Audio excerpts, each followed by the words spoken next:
yourself on a beautiful beach. Imagine you are there right at the water's edge. You can listen to the soothing rhythm of the waves, feeling a gentle breeze. As you inhale, fresh air fills your lungs, and the sun warms your skin just right. Then something shifts. Clouds cover the sun, the light changes, and you look towards the ocean and you see something you didn't expect.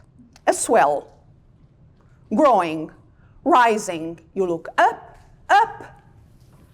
This wave is massive, at least 8 stories tall, easily over 100 feet. And is coming straight toward the shore, towards you, fast. That wave, that's artificial intelligence. 100-foot AI wave. And it's going to crash on the shore and reshape the way we live, work, and lead, whether we are ready or not. But just because it's unstoppable doesn't mean that we are powerless. History has shown us that with every big innovation, we face both uncertainty and possibility. Think of the printing press, electricity, nuclear energy. And we are still here. In fact, now is our turn.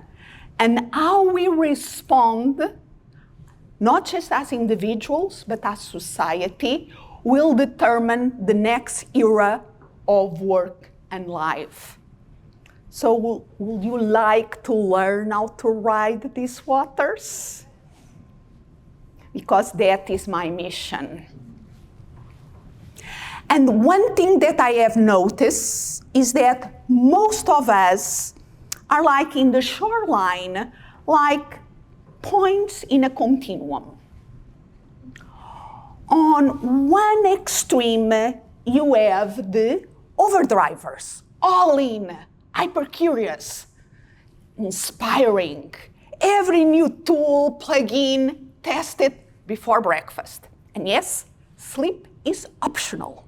Do you know somebody like this? Maybe. Not if you know somebody like this. Maybe you are that person. The problem is that they are also overwhelmed with everything and a little bit overextended. And like a client of mine told me, I'm all in and I still feel like that I'm falling behind. On the other side of this continuum, in the other extreme, meet the voiders. They look away. I was so successful without it, so why bother now? This doesn't apply to my work, so. But just because you are ignoring the wave doesn't make the wave disappear. In fact, it's like being in the beach with your eyes closed and saying, oh, if I don't look, the wave will not hit me. And we know that is not like that. So ask yourself, where are you? So if this is a continuum, are you closer to the overdrivers or the voiders? Or it depends on the days. And this is not about judgment. This is about awareness, because awareness is where our agency begins. And is the goal the middle, like the Goldilocks approach? Not too hot, not too cold, just right. The problem is that Goldilocks was still in someone else's house. She was still reacting to what she has found. And reacting isn't leading. And if we want to lead, we have to take to the heart this principle. I'm not a product of my circumstance. I am a product of my decisions. And at the same time, please be gentle with yourself. Breathe in here and breathe out. And let go the expectation of having it all figured out, because nobody has it. And I can tell you, I have a PhD in psychology, and we are wired to respond this way. When there is uncertainty, danger, this is what we are wired to do. So we have to learn to be gentle with ourselves, and knowing that our brain is hardwired to fight, flight, or freeze.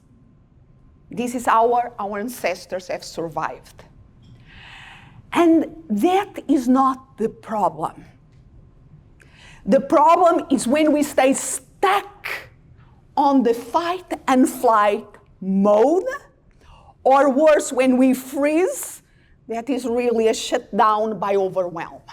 Staying stuck there is the problem. So, what we can do instead? We need to develop the resilience to reset, to bring our nervous system to balance, because it's from there that we can see more possibilities. And we can respond in a different way. Because we have to find other ways to deal with a 100-foot wave. And because I'm originally from Portugal, I know 100-foot waves because we have them there in a beautiful place called Nazaré. And Nazaré is known as the worldwide the place to be if you do big wave surfing. There is even an HBO documentary about it. And here is what is going on in big surfing in Nazaré. The surfer is that little dot over there. Can you even see it? They need to have jet ski drivers to take them to the right point in the ocean. They need the spotters in the lighthouse to tell them what are the best waves to be surfed. And an emergency team, just in case things don't go so well. Big wave surfing is a team sport, not a solo sport. And AI is also a team sport. When facing the 100-foot AI wave, will you rather to be alone or with the right team? Because if we gather the right team, we have the opportunity to build a better future.